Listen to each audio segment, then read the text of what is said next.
হরে কৃষ্ণ। কৃষ্ণ কথা ওই তপর্ণা চ্যানেলে সকল বন্ধুদেরকে জানাই স্বাগত। জানো তো, যতই বয়স বাড়বে ততই এটা বুঝতে পারবে। কি শোনো, তাই প্রথমেই বলবো, যত বয়স বাড়বে ততই তুমি বুঝবে যে এই পৃথিবীতে কেউ তোমার নয় বিনা প্রয়োজনে। কেন?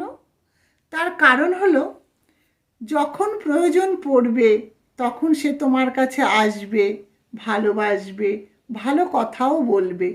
আবার যখন প্রয়োজন শেষ, তোমাকে চিনতে পারবে না। তোমার সাথে তার যে ভালোবাসা, গল্প, কথা সবই ফুরিয়ে যাবে। কেন?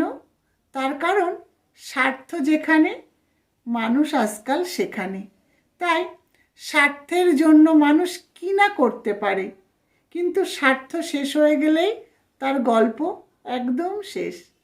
তাই বলবো, আমরা প্রথমে ঠকে যাই, কিন্তু কখন বুঝি? যত আমাদের দিন যায়, বয়স যায়, অভিজ্ঞতা বাড়ে। কিন্তু এই স্বার্থপর পৃথিবীতে একজন আছেন, আমরা কি করি? তাকে ভুলে যাই। আমরা মানুষকে বিশ্বাস করি, কিন্তু জানো কি, স্বার্থ ছাড়া কোনো মানুষ এক পা চলবে না, এটাই বাস্তব।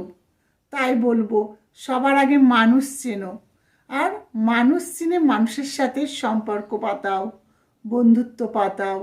তবে তুমি জীবনে কখনো ঠকবে না। হয়তো একটু সময় লাগবে, লাগুক না, কি হয়েছে? কিন্তু যে মানুষটা চলে যায়, সে যদি সত্যিকারের বন্ধু হতো তাহলে একবার চিন্তা করতো আমি চলে গেলে তার মনের অবস্থাটা কেমন হবে। কিন্তু সে করে না। তাই বলবো, বয়স যতই হবে ততই তুমি বুঝতে পারবে এই পৃথিবীতে বিনা প্রয়োজনে কেউ কারোর নয়। হরে কৃষ্ণ।